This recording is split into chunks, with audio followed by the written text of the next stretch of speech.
दोस्तों नमस्कार, मैं पीके प्रभाकर आपका स्वागत करता हूं। दोस्तों, आज मुझे आपको क्रॉस प्रोडक्ट बताना है, लेकिन क्रॉस प्रोडक्ट बताने से पहले, ताकि क्रॉस प्रोडक्ट आपको सिंपल ढंग से याद रह सके, इसके लिए आज मैं आपको थोड़ा सा डिटर्मिनेंट बताऊंगा, ताकि उसका प्रॉपर्टीज हम क्रॉस प्रोडक्ट में लेंगे और स्केलर ट्रिपल प्रोडक्ट में भी हम डिटर्मिनेंट का यूज लेंगे।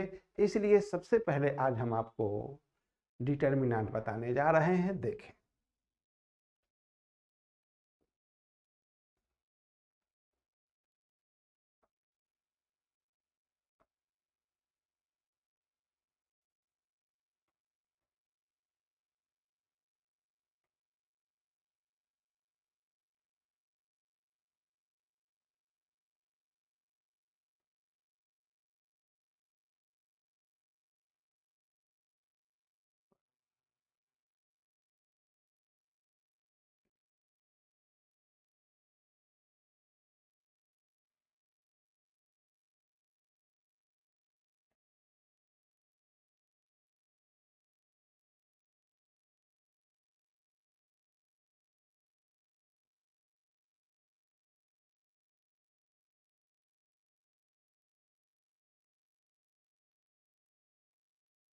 सबसे पहले मैं आपको डिटर्मिनेंट बताऊंगा, इसे पहले देख लें।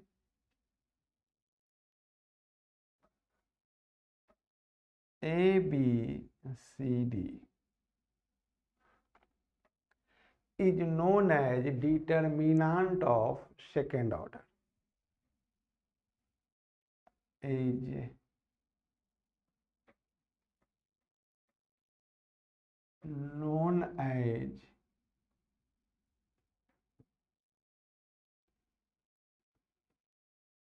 determinant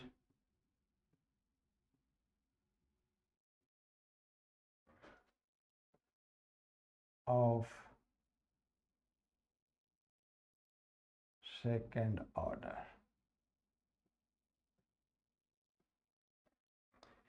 It is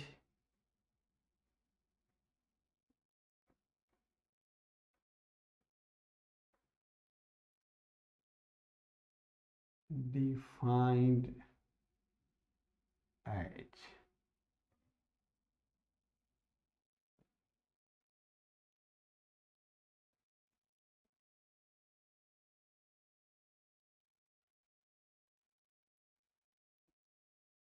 AD minus BC.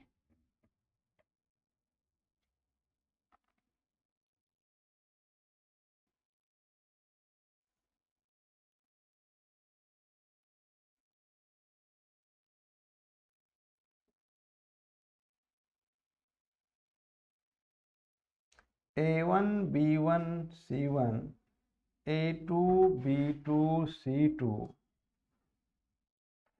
A3 B3 C3 is known as determinant of third order.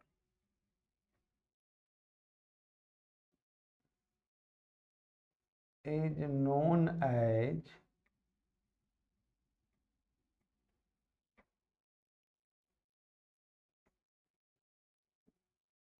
determinant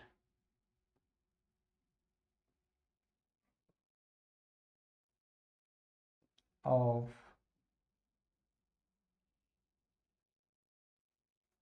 third order.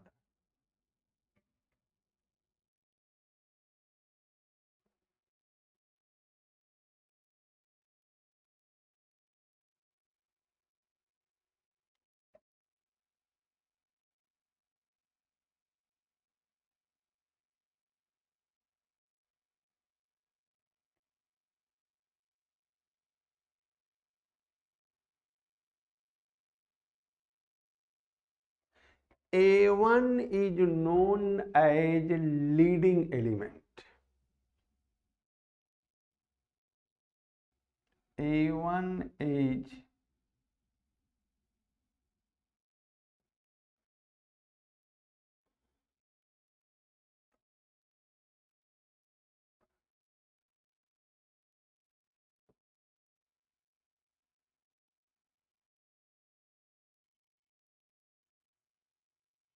A1 is known as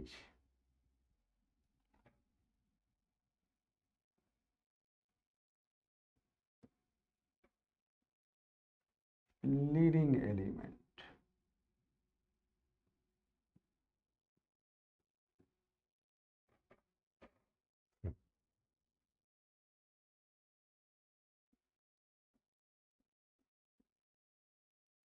Always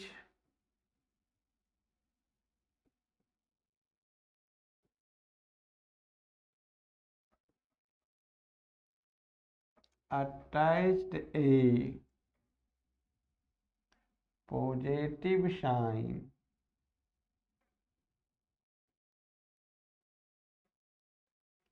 with the leading element. With the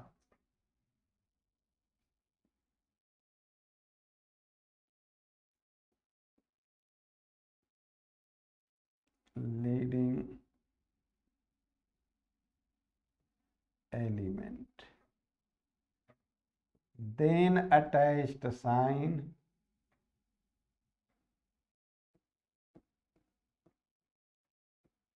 attached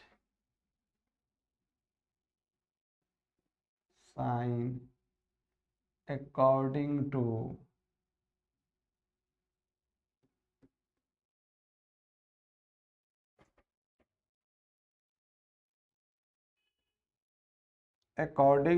chessboard rule.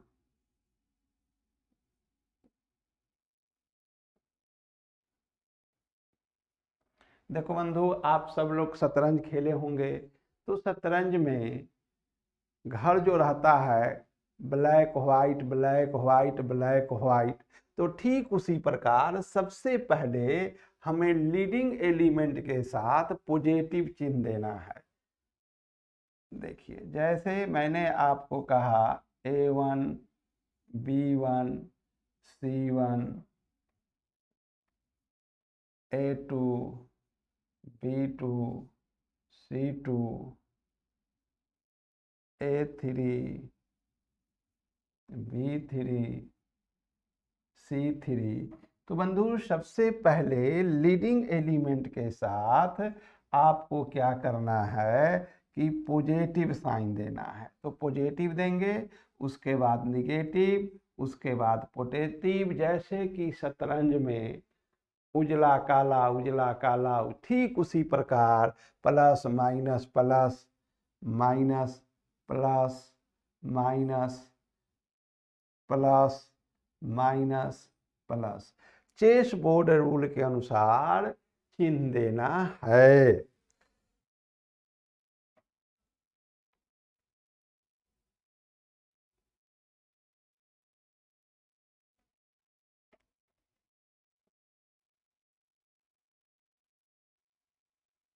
तीसरा point है बंधु, important point है, to find its value. To find its value. To find its value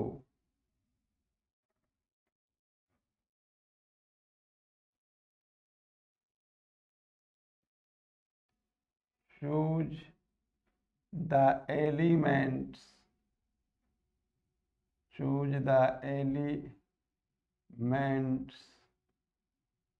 of any row or column, of any row or column. To find its value, choose the elements of any row or column.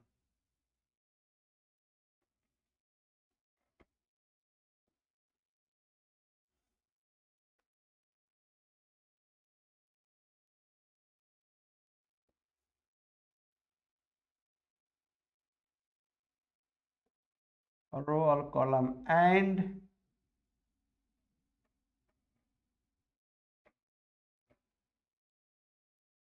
multiplying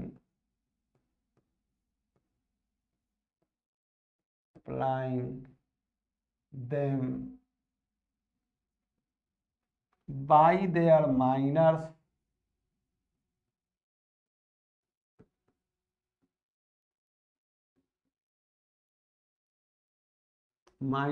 like this.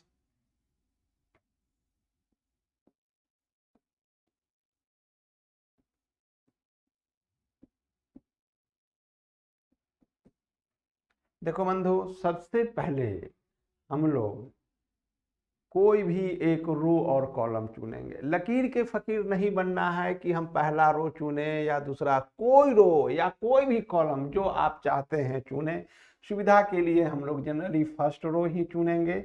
जैसे आप इसे देख लें, A1 है,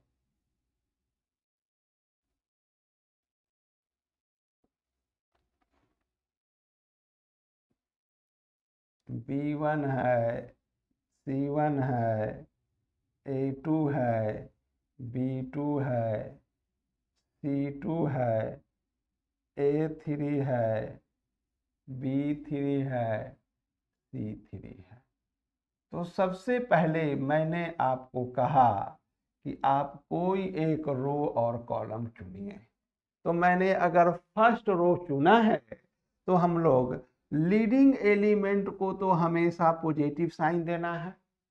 उसके बाद alternate chess board rule के अनुसार प्लस माइनस देते जाना है। तो लीडिंग एलिमेंट के साथ हमने प्लस दिया है, जस्ट इसके बाद आपको माइनस देना होगा और फिर प्लस देना होगा। तो बंधु, सबसे पहले कोई भी रो चुन लीजिए, लेकिन सुविधा रहेगा कि आप फर्स्ट रो चुने और उसके बाद चेस बोर्ड रूल के अनुसार प्लस माइनस देना है। ध्यान रखना है, लीडिंग एलिमेंट के साथ हमेशा प्लस देना है, जो नेतृत्व करे, जहां से शुरू हो तो प्लस से शुरू कीजिए, उसके बाद अल्टरनेट प्लस माइनस देते जाइए।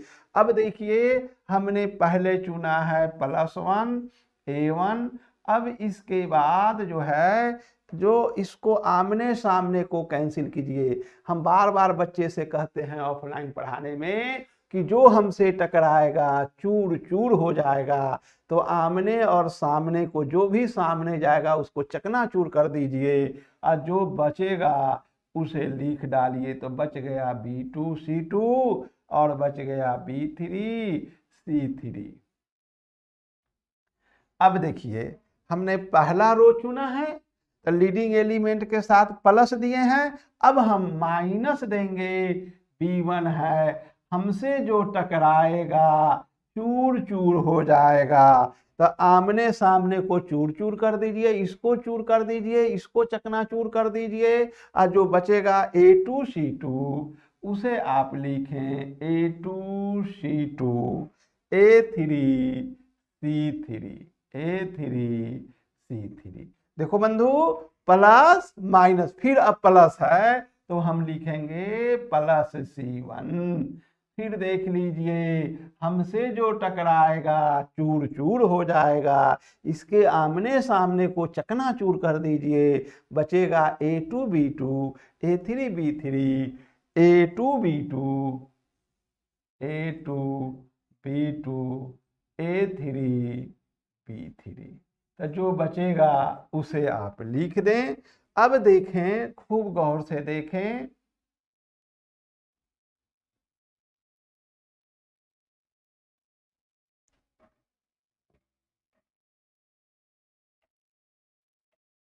इसको और इसको और इसको, इसी का नाम है बंधु minors of the determinant. Minors of the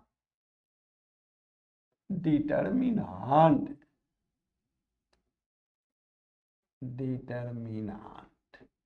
इसी का नाम है बंधु माइनर्स।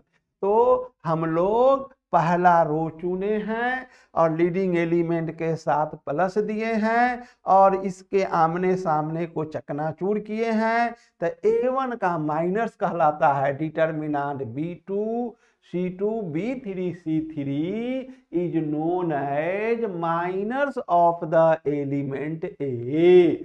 ठीक उसी प्रकार यहाँ -B1 है, A2C2 A3C3 is known as minor of the element B1। ठीक उसी प्रकार A2B2 यह जो डिटर्मिनांट है A2B2 A3B3 is known as minor of the element C1। तो मैं समझता हूं आप माइनर समझे होंगे।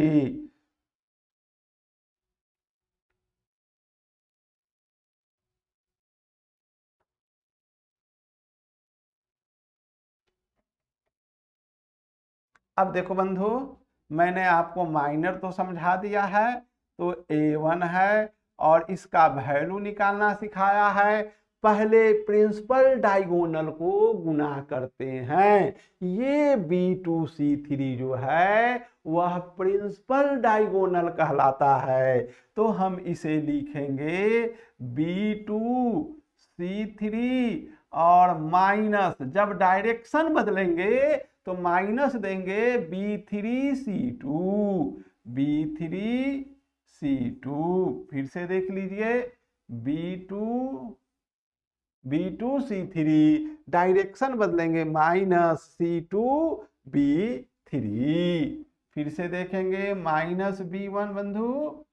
अब देखिए ये प्रिंसिपल डायगोनल होगा A2C3 minus C2A3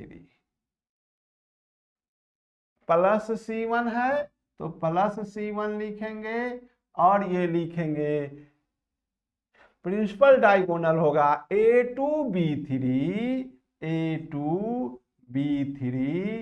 minus B2A3। इस प्रकार हम सबको गुना करके डिटर्मिनेंट का वैल्यू निकाल लेंगे। अब मैं आपको कुछ प्रॉपर्टीज बताने जा रहा हूं डिटर्मिनेंट का, जिसका धड़ल्ले से हम फिजिक्स में यूज करेंगे। तो देखिए properties of the determinant.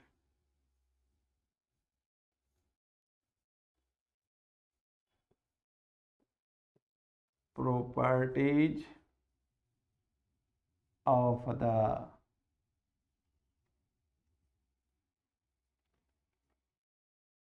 determinant।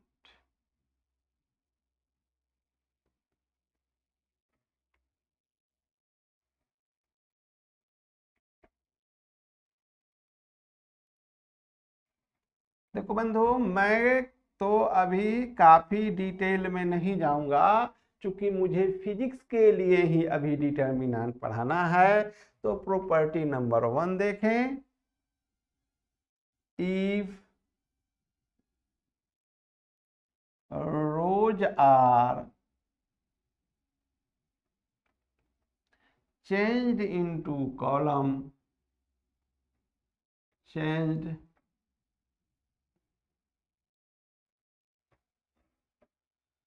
rows are changed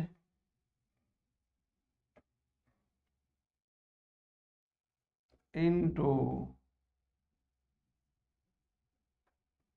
column, then the value of determinant, then the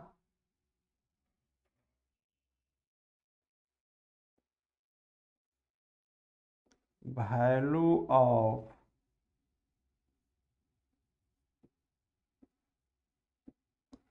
determinant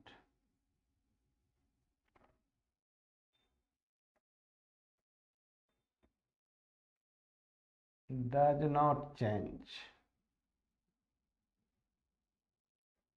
अगर हम लोग रो को कॉलम, या ध्यान रहे सभी रो को, if all the rows are change into column then the value of determinant does not change. जैसे एग्जाम्पल के तौर पर मैं आपको दे रहा हूं कि देख लीजिए, एग्जाम्पल नंबर 1 है कि यहाँ है 2 3, यहाँ है 4 5 अगर हम इसे हल करें तो हो जाएगा 10 माइनस 12 इक्वल टू हो जाएगा -2। अगर मैं रो को कॉलम में चेंज करूं, चेंज इनटू कॉलम्स, अगर मैं रो को देख लीजिए बंधु, ये पहला रो है तो पहला रो को हम कॉलम में बदले। देखिए वर्टिकल वाले को कॉलम कहते हैं और ये जो है हॉरिजॉन्टल वाले को रो कहते हैं। तो ये जो है हॉरिजॉन्टल रो 2 और 3, इसको हम कॉलम में लाएं तो 2 3 हो जाएगा। 4 5 को अगर हम कॉलम में लाएं तो ये हो जाएगा इतना, ये हो जाएगा 10 -12 अगेन -2 हो जाएगा। तो अगर हम लोग रो को कॉलम में या कॉलम को रो में बदलेंगे तो डिटर्मिनेंट के वैल्यू में कोई चेंज नहीं आएगा, ज्यों का त्यों रहेगा।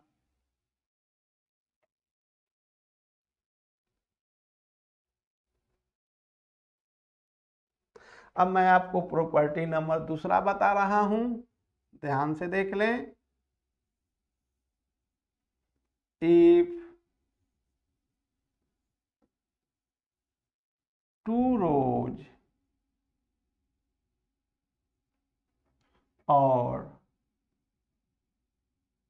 columns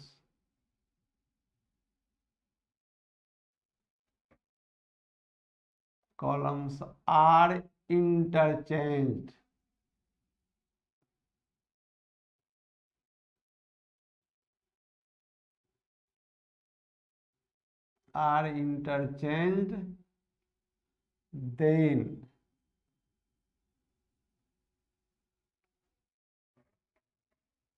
the value of determinant, then the value of determinant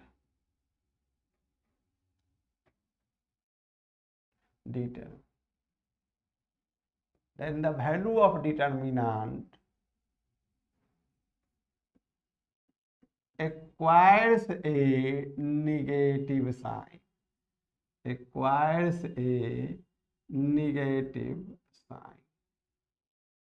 देखो बंधु, अगर कोई दो रो को या कॉलम को अगर हम इंटरचेंज कर दें, इंटरचेंज करने का मतलब होता है पहले रो के जगह दूसरा रो और दूसरे रो के जगह पहला रो अगर हम रखते हैं तो इसका नाम है इंटरचेंज। जैसे आप एग्जाम्पल के तौर पर देख सकते हैं,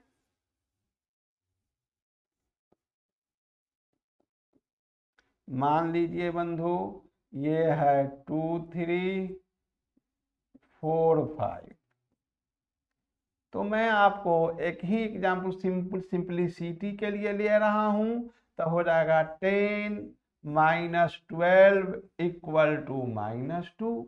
अब यदि हम इसे इंटरचेंज कर दें, इंटरचेंज का मतलब ये हुआ कि पहला रो के जगह दूसरा रो और दूसरा के जगह पहला, तो ये हम लिखेंगे 4 5 और लिखेंगे 2 3, तो ये हो जाएगा आपको 12 -10 इक्वल टू हो जाएगा +2।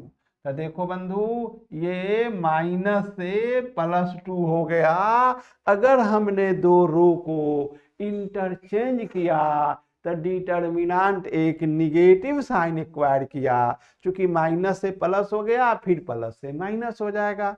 अब मैं आपको तीसरा प्रॉपर्टी बताने जा रहा हूं।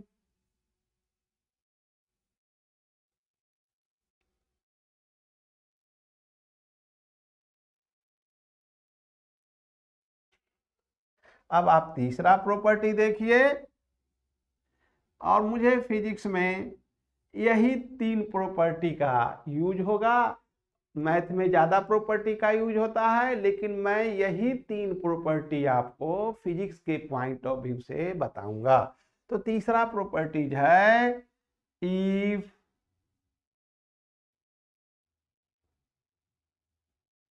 two rows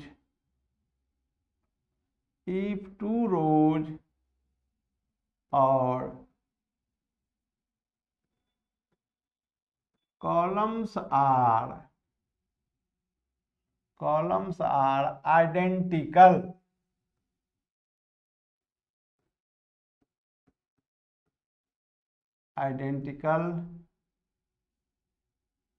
then the value of determinants, then the value of determinant, then the value of determinants becomes 0.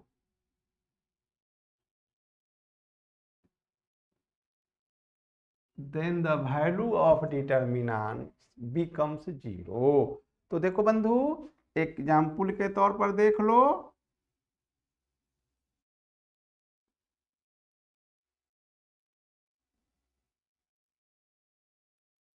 ये आपको है 2 3 और ये आपको है 2 3। देखो बंधु, दोनों रो आइडेंटिकल है, एक जैसा है। तो हम देखें, इसे गुना करेंगे। पहले गुना किया जाता है प्रिंसिपल डायगोनल का। ये है प्रिंसिपल डायगोनल और ये है सेकेंडरी डायगोनल। तो प्रिंसिपल डायगोनल का गुना कीजिएगा तो 6 - 6 = 0 होगा। तो बंधु, मैंने डिटर्मिनेंट का थोड़ा प्रॉपर्टी बताया है फिजिक्स के पॉइंट ऑफ व्यू से।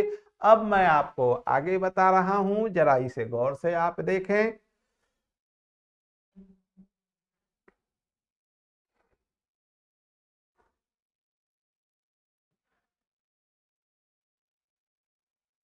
देखो बंधु, मैंने बताया था आपको कि वेक्टर बताया था, vector A = AXI plus AYJ plus AZ के। वेक्टर बी बताया था BXI plus BYJ plus BZ के। वेक्टर बी बताया था BXI plus BYJ plus BZ के। ये वेक्टर ए और बी जो है ओरिजिन से शुरू हुआ है। ओरिजिन को हम फिजिक्स का गॉड कहते हैं। तो ओरिजिन का अधिकार है, गॉड का अधिकार है कि आई जे और के रूपी ताज पहना देंगे। तो बी भी ओरिजिन से शुरू हुआ है, तो इन्हें भी आई जे और के रूपी ताज ओरिजिन रूपी गॉड पहनाएंगे। और देखिए, मैंने जो बताया था इसके पहले वाले क्लास में, वेक्टर के क्लास में, ए क्रॉस बी, जरा इसे गौर से देखें। इसे मैं अब लिख रहा हूं आई जे और के। यहां लिखूंगा A X A Y A Z, B X BY BZ। मैंने आपको अभी अभी बताया कि लीडिंग एलिमेंट के साथ पॉजिटिव चिन्ह देना है। उसके बाद चेस बोर्ड रूल के अनुसार प्लस माइनस देना है। तो मेरा लीडिंग एलिमेंट आई है, तो हम आई लिखेंगे प्लस के साथ। मैंने आपको बताया, हमसे जो टकराएगा चूर चूर हो जाएगा। तो आमने सामने को चकनाचूर कर दीजिए और जो बचेगा उसे लिख डालिए AY BZ minus AZ BY। देखो बंधु, बार बार कह रहा हूं, पहले प्रिंसिपल डायगोनल को लिखिएगा और तब डायरेक्शन बदलिएगा तो एक माइनस चिन्ह के साथ लिखना होगा। तो ये मैं प्लस दिया हूं, अब मैं माइनस दूंगा।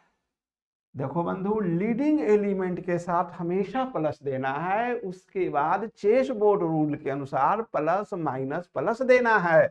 अब देखिए, हमसे जो टकराएगा चूर चूर हो जाएगा, आमने सामने वाला जो भी टकराएगा चकनाचूर कर देना है। बच जाएगा A X B Z, A X B Z minus A Z B X, minus A Z B X, plus minus, अब फिर हम प्लस लिखेंगे, प्लस के होगा, हमसे जो टकराएगा चूर चूर हो जाएगा, आमने सामने वाले को चूर चूर कर दीजिए, बचेगा ए X B Y, A X B Y minus A Y B X, minus A Y B x. इसी को हमने आपको यही कहा था ए क्रॉस बी का सिंबल।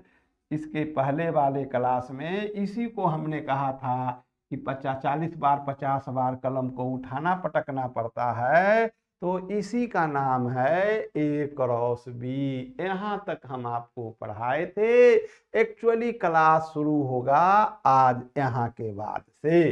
तो देखिए बंधु, अगर हम कहते हैं कि लेट ए क्रॉस बी को यदि हमने सी मान लिया कि यह सी है, तो इसे हम लोग लिखेंगे वेक्टर सी इक्वल टू आई होगा ए Y B Z minus A Z B Y. Minus के साथ लिखूंगा A X B Z minus A Z B X, plus ये हो गया आपका ए X B Y minus A Y B X. अब देखो बंधु, ए क्रॉस बी को सी माने हैं, तो आई का जो गुणांक है वह X component of A cross B है। इसे हम लोग लिखेंगे सी एक्स। सी एक्स का मतलब होता है X component of vector C. पहले नीचे वाला बोलेंगे, बोलना सीखें, पहले कहेंगे एक्स कंपोनेंट ऑफ सी, पहले सी ना बोलेंगे। देखिए, महाभारत में भगवान श्री कृष्ण के पैर के नीचे अर्जुन जाके बैठे थे, तो सबसे पहले भगवान श्री कृष्ण का जब नींद टूटी तो अर्जुन पर पड़ा, बोले वत्स, बोलो तुझे क्या चाहिए। तो दुर्योधन झगड़ा करता है कि नहीं, पहले हम आए हैं। तो भगवान कृष्ण ने जवाब दिया, पहले तुम जरूर आए थे, लेकिन मेरा नजर अर्जुन पर पड़ा, इसलिए पहला अधिकार अर्जुन का होगा।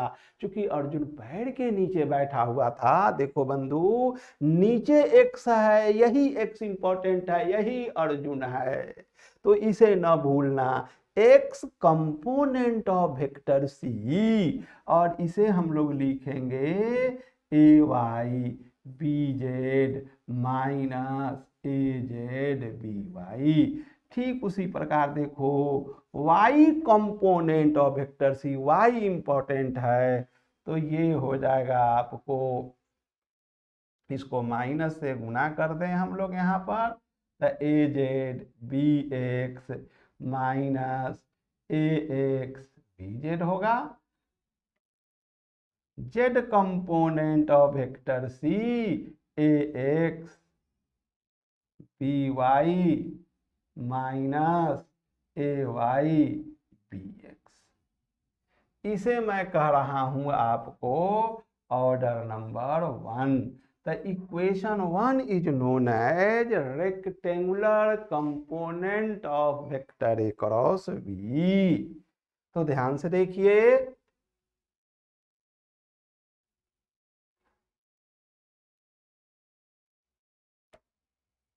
बंधु, equation 1 is known as, equation 1 is known as equation 1 is known as rectangular component of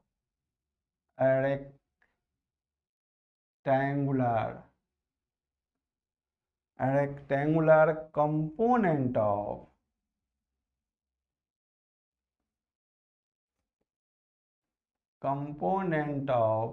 vector C, जिसे हमने कहा है ए cross B.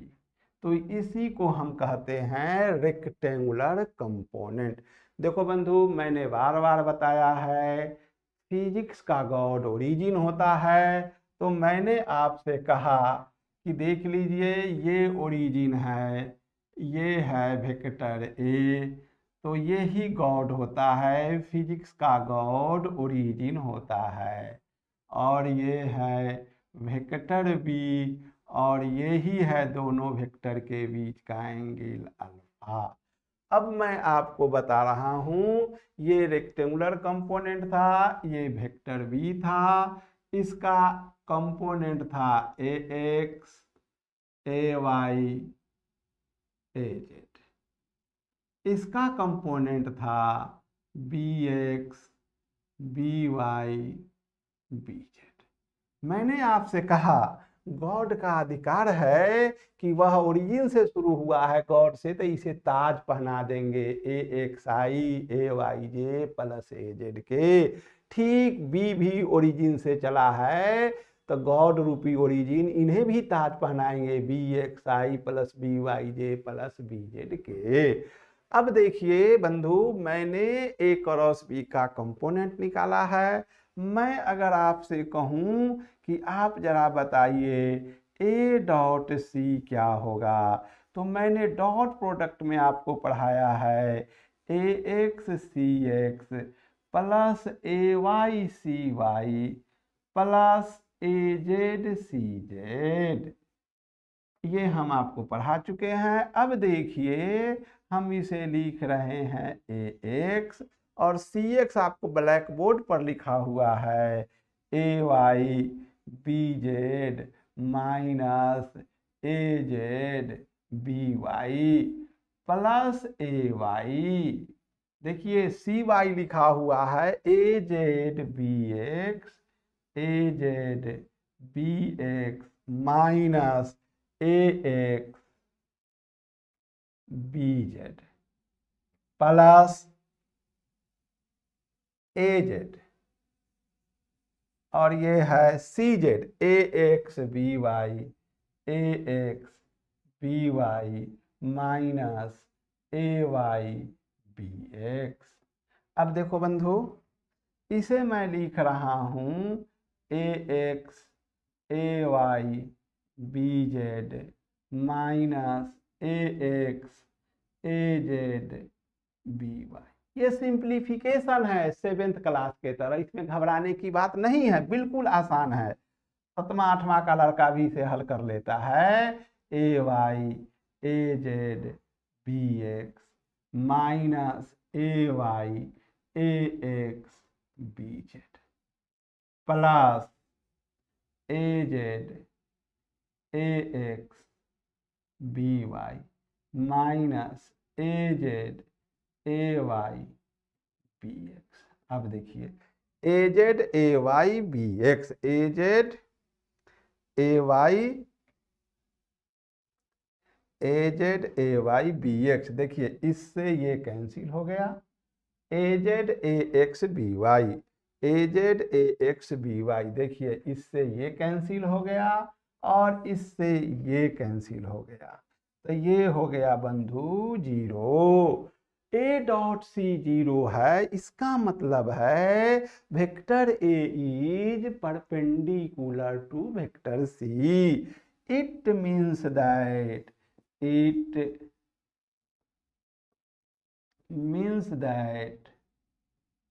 Vector A perpendicular to vector C. सी हम कहे हैं ए क्रॉस बी को। यानी देखो बंधु, ए क्रॉस बी ऐसा वेक्टर है जो ए पर परपेंडिकुलर है। इसे मैं कह रहा हूं for the time being A cross B. देख लिया जाए।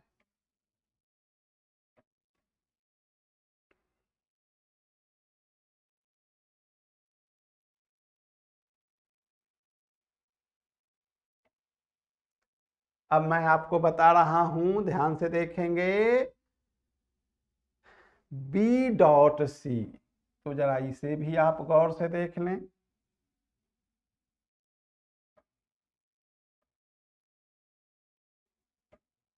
अब मैं आपको बताने जा रहा हूं vector B dot vector C. तो जैसा कि मैंने आपको बताया था, इसे मैं लिखूंगा B X C X plus B Y C Y plus B Z C Z. ये मैंने आपको प्रूफ करके बताया था। डॉट प्रोडक्ट का यह सिंबल होता है। इसे जरा गौर से देख लीजिए। यहाँ मैं लिख दिया हूँ बी एक्स और सी एक्स आपके सामने लिखा हुआ है A Y B Z, A Y B Z minus A Z B Y, A Z B Y plus B Y. C Y आपके सामने लिखा हुआ है, देख ली, A Z B X, A Z B X minus A X B Z, A X B Z. देखो बंधु, plus B Z, C Z आपके सामने हम लिख दिए हैं, A X B Y minus A Y B X. अब हम इसे मल्टीप्लाई करेंगे, B X A Y B Z minus B X A Z B Y plus B Y A Z B X minus B Y A X B Z plus B Z A X B Y minus B Z A Y B X. अब देखो बंधु, ये सब भी cancel हो गया, total एक दूसरे का कैंसिल किया, equal to zero. What does it means? इसका क्या मतलब है कि vector B is perpendicular to vector C. It means that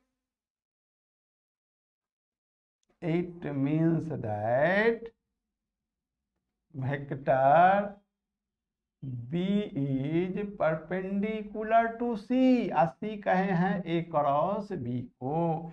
जरा यहां पर ध्यान से देखो कि बी एक ऐसा वेक्टर है बी पर कि ए क्रॉस बी पर भी परपेंडिकुलर है। देखो बंधु, अगर यहाँ पर ए क्रॉस बी जो ऐसा वेक्टर है जो कि बी पर परपेंडिकुलर है, लेकिन ए और बी के बीच एंगल अल्फा है, तो या तो सी ए पर परपेंडिकुलर होगा वेक्टर ए क्रॉस बी, तो बी पर नहीं होगा, और अगर बी पर परपेंडिकुलर होगा तो ए पर नहीं होगा। लेकिन मेरा रिजल्ट बता रहा है कि ए क्रॉस बी दोनों पर परपेंडिकुलर है। तो ये गलती कहां से हुआ हमसे? क्या कैलकुलेशन में मिस्टेक हुआ? क्या आप लोग कैलकुलेशन देखे हैं कहां पर मिस्टेक हुआ? फिर से समझिए, ए और बी के बीच एंगल अल्फा है, तो अल्फा एंगल है, तो यह ए क्रॉस बी या तो ए पर परपेंडिकुलर होगा तो बी पर नहीं, और अगर बी पर परपेंडिकुलर होगा तो ए पर नहीं। चूंकि ए और बी के बीच तो एंगल अल्फा है, तो आप बताएंगे कहां पर मिस्टेक हुआ? एक्चुअली मिस्टेक नहीं हुआ। हुआ है क्या कि ए क्रॉस बी ऐसा वेक्टर है, जरा गौर से देखिए फिगर में, कि यह दोनों पर परपेंडिकुलर है, इस तरह का है, माने यह ए पर भी परपेंडिकुलर होगा और बी पर भी परपेंडिकुलर होगा, यानी A cross B perpendicular to the plane containing vectors A and B. इसलिए बंधु यह बिल्कुल राइट है। In fact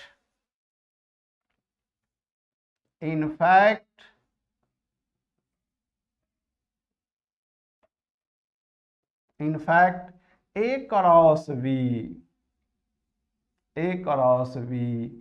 is a vector vector perpendicular to the perpendicular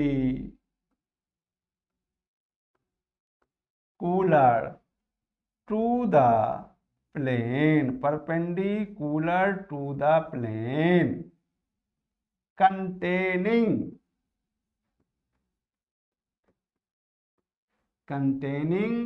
vectors a and b। ये ए क्रॉस बी ए पर भी परपेंडिकुलर है, बी पर भी परपेंडिकुलर है, यानी इसके प्लेन पर परपेंडिकुलर। बंधु, इसका यूज मैं रोटेशनल डायनामिक्स में लूंगा, इलेक्ट्रोमैग्नेटिक इंडक्शन में लूंगा, हर जगह इसका यूज है। जहां जाओगे मुझे पाओगे, हर जगह इसका यूज है। और तकरीबन इसी का इसके यूज पर 34 नंबर का प्रॉब्लम आईआईटी एडवांस में पूछता है। बंधु, मैं आपको आईआईटी एडवांस के लिए बताऊंगा कि कैसे 34 नंबर आपके पैकेट में जेब में चला जाता है। तो बिल्कुल आसान है बंधु। ए क्रॉस बी ऐसा वेक्टर है जो कि ए पर भी परपेंडिकुलर है, बी पर भी परपेंडिकुलर है, यानी perpendicular to the plane containing vectors A and B. अब चलिए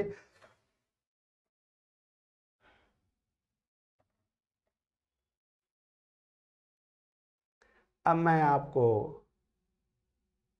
वेक्टर का ए क्रॉस बी का डायरेक्शन बता रहा हूं। तो सबसे पहले आप समझिए राइट हैंडेड कोऑर्डिनेट फ्रेम क्या है। तो मैं आपको बता रहा हूं सबसे पहले right handed coordinate frame. Right handed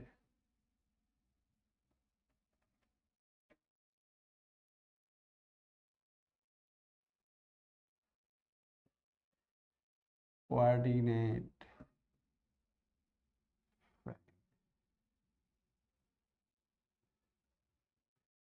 right handed coordinate frame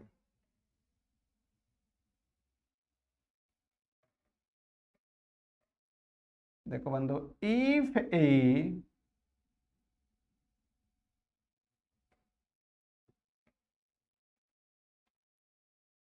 right handed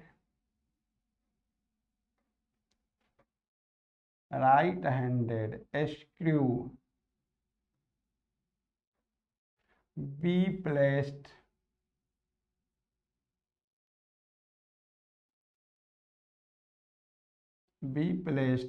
perpendicular to the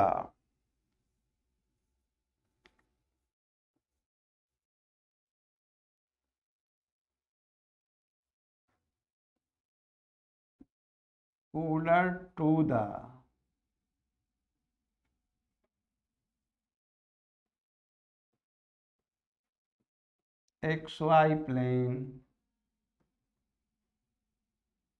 and is rotated from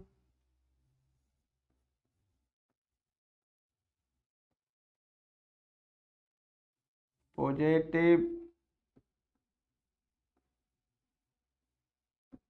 direction of x-axis to the positive direction of y-axis to the positive direction of y-axis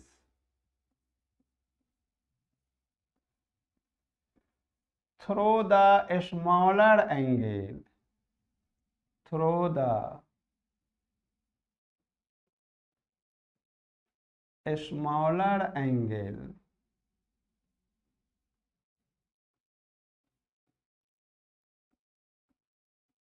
between them, then the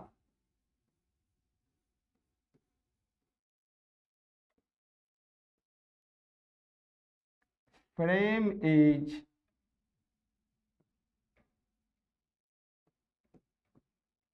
called a right-handed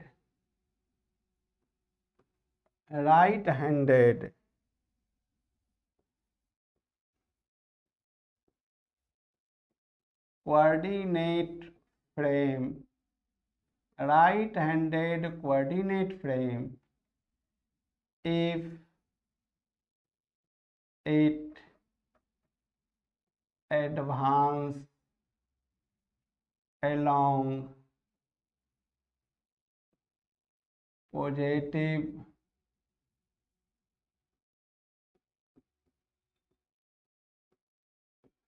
direction of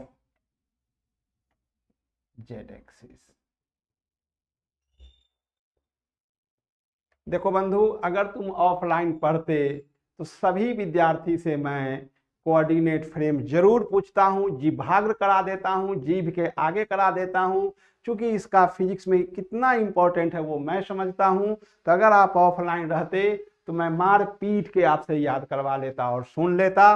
तो मैं आपसे request करता हूं कि online भी हो तो इसे जरूर याद कर ले। यही रामबाण है, यही आईआईटी नीट में पहुंचाने का रामबाण दवा है। मैं इसे समझा रहा हूं तो आप इसे समझने का प्रयास करें। देखें,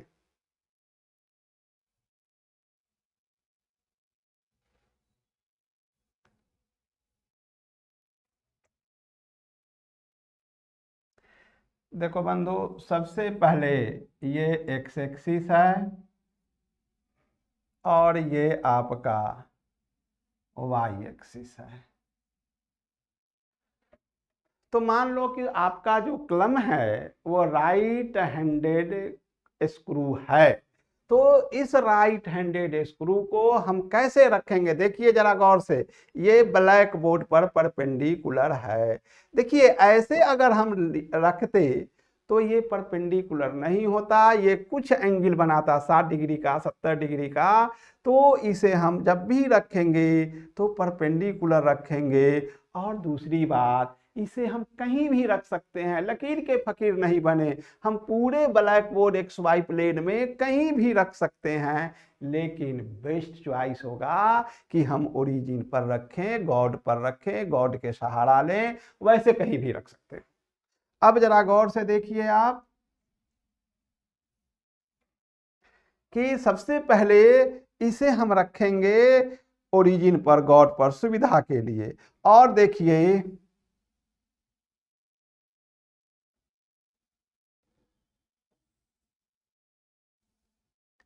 जब इसे हम रखेंगे और इसे हम एक्स एक्सिस के पॉजिटिव डायरेक्शन, देख लीजिए एक्स एक्सिस का ये पॉजिटिव डायरेक्शन है, इधर निगेटिव डायरेक्शन हुआ।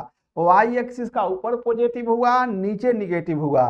तो एक्स एक्सिस के पॉजिटिव डायरेक्शन से वाई एक्सिस पर जाएंगे थ्रो स्मॉलर एंगल। ध्यान रहे स्मॉलर एंगल, देख लीजिए इधर से इधर जा रहे हैं तो ये 90 डिग्री है, और एक्स एक्सिस के पॉजिटिव डायरेक्शन से ऐसे जाएंगे तो 270 होगा।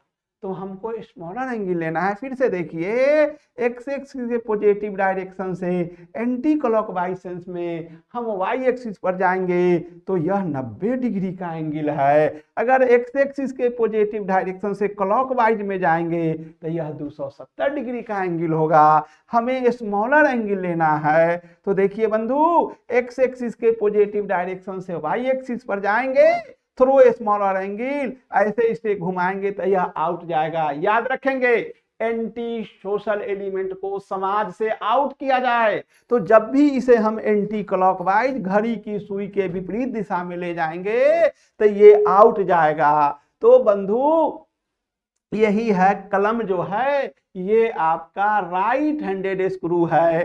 क्योंकि एक्स एक्सिस के पॉजिटिव डायरेक्शन से वाई एक्सिस पर जाते हैं थ्रो स्मॉलर एंगल, तो यह जेड एक्सिस के लॉन्ग एडवांस करता है, तो इसका डायरेक्शन जेड एक्सिस के लॉन्ग होगा। तो बंधु मैं कल आपको ए क्रॉस बी का डायरेक्शन बताऊंगा। आज इतना ही रखिए। अगर आपको मेरा वीडियो पसंद पड़ रहा है तो आप इसे लाइक और सब्सक्राइब जरूर करें, क्योंकि आपका लाइक और सब्सक्राइब ही है कि मुझे मोटिवेट करता है ज़्यादा से ज़्यादा वीडियो बनाने के लिए और आपके सामने प्रस्तुत करने के लिए। तो आप जरूर मेरी बात को सुनेंगे और लाइक और सब्सक्राइब जरूर करेंगे। Thank you very much.